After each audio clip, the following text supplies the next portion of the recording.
In this video, I want to go over what I will call the unholy trinity of, let's just say, relapsing conditions.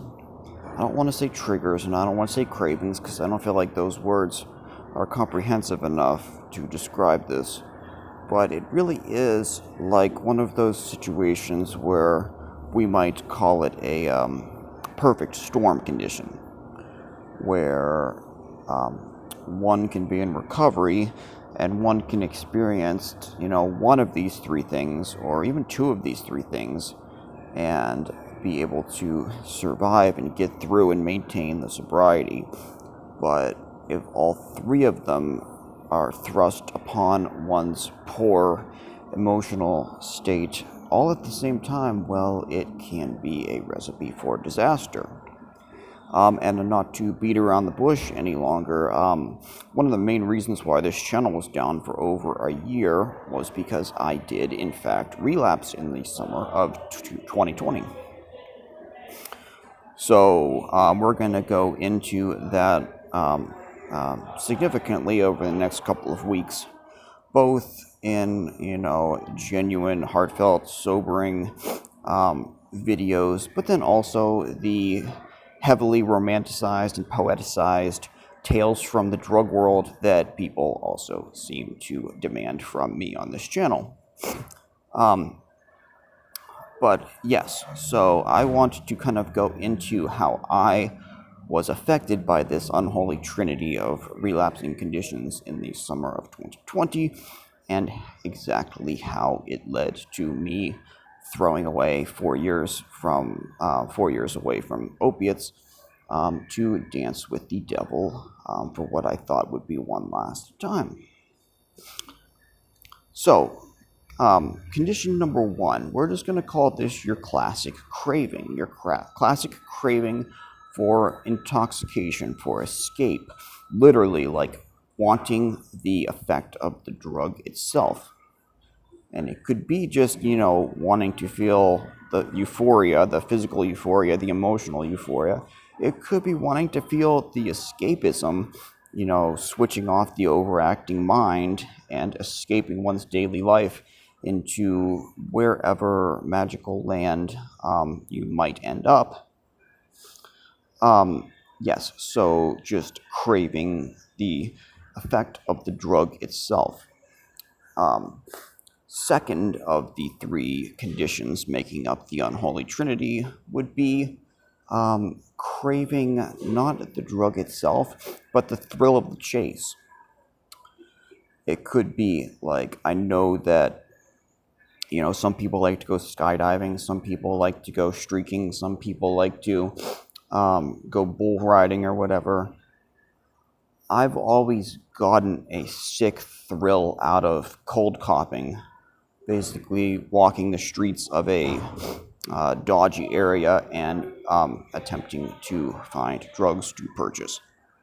For some reason, it's just like the ultimate adrenaline rush, and being in that like heightened state where everything becomes like so serious and like everything is just so in the moment. I think for me, it's almost like I'm one of these people that has a very hard time living in the moment because I'm always lost in my own head. And I don't just mean your classic 1 foot in the past, 1 foot in the future type thing. And I don't mean necessarily replaying the past and thinking about the future. I just mean I'm lost in the clouds a lot. I'm a thinker. I'm a dreamer. I like to use my imagination. I don't like to live in this world when I have the ability to live inside of my own head. And at the same time, though, being in that state of cold copping drugs, it forces me into the opposite extreme, which is being heightened in the moment as much as one can be. And I think I also appreciate it for that reason as well.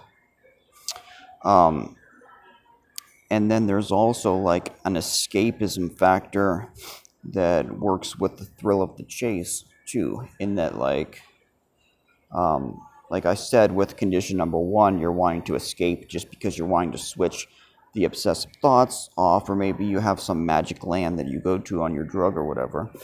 There's also an escape that is like, say you're living in a situation where you're stressed out and you have that 12 spinning plate feeling. You've got the 12 plates spinning on top of, pencils or whatever, and everything's just in the most delicate balance ever. Whereas, like, you want to escape that, but this one, it's like you want to escape it to the hamster wheel, running on that hamster wheel. We all understand that, the drug addict's life feels like that hamster wheel where it's just the same thing every day and you only really have one effort to make, which is to find drugs or find drug money. So it's like an escapism, escaping the 12 spinning plates just for a little vacation to the hamster wheel. So yeah, number one, craving the drug itself. Number two, craving the thrill of the chase. Because let's face it, like the drug high itself, like to an extent, you can feel dopamine rushes from stuff in sober life. Like you can feel it from sex, you can feel it from food, you can feel it from, I always felt it from heavy weightlifting. But I don't think it's anywhere near as easy to recreate the thrill of the chase feeling because, like, chasing women, whatever, chasing money, whatever, like, yeah, you can get locked into those two and obsessed about them, but it's not, at least in my experience, it very much pales comparison to the thrill of the chase that is chasing, your drug of choice. And so when those two things are both working against you, yeah, it can really put one into a very precarious situation psychologically where one, um, it is very, very close to, very sensitive to relapsing. But the third one, and this third condition in the Unholy Trinity, is something that's like almost kind of personal to myself. Well, not personal to myself necessarily, but to perhaps people who are wired similarly to me. So I'm not competitive with other people, but I'm extremely competitive with myself. And I see the world and I see all of my endeavors very much like an engineer or an architect or whatever, where I'm always like turning everything into variables that I can tweak and analyzing everything to death. Like an example might just be like, maybe I had a goal in the gym to squat 400 pounds and I didn't make it. So I look back and it's like, okay, maybe I could tweak how I was training. I could tweak how I was eating. There's all these little variables that you can change so that, and it can get romanticized in the sense that, like, you have your scientist in some disaster movie who's exhausted and he keeps failing trying to figure out a formula to save the day. But then it gets romanticized in that he lifts himself up one more time, walks into that lab, gets on the blackboard, and like suddenly it comes to him and he's able to defeat this. And it's like this feeling of like satisfaction and revenge, but with a positive spin as well. Like I get this when it comes to controlled relapses, we'll call them. When it comes to, like, I have unfinished business with drugs. Let's just say it for what it is. Like, I want to have, like, my last time with them. Like, let's just say heroin, for example. I want to have my last dance with heroin to be something where I feel content and satisfied with the way that I behaved through it. And I know this is absurd, it's no different than, any other addict telling himself lies or whatever. But I really like romanticize it in my head in the sense that, like, is there some way that I could use one time, on one weekend? Are there just certain variables that I can tweak, ways that I can strategize and plan this out so that I don't fall on my face? Because like I've had controlled relapses in the past that, were just one-off things.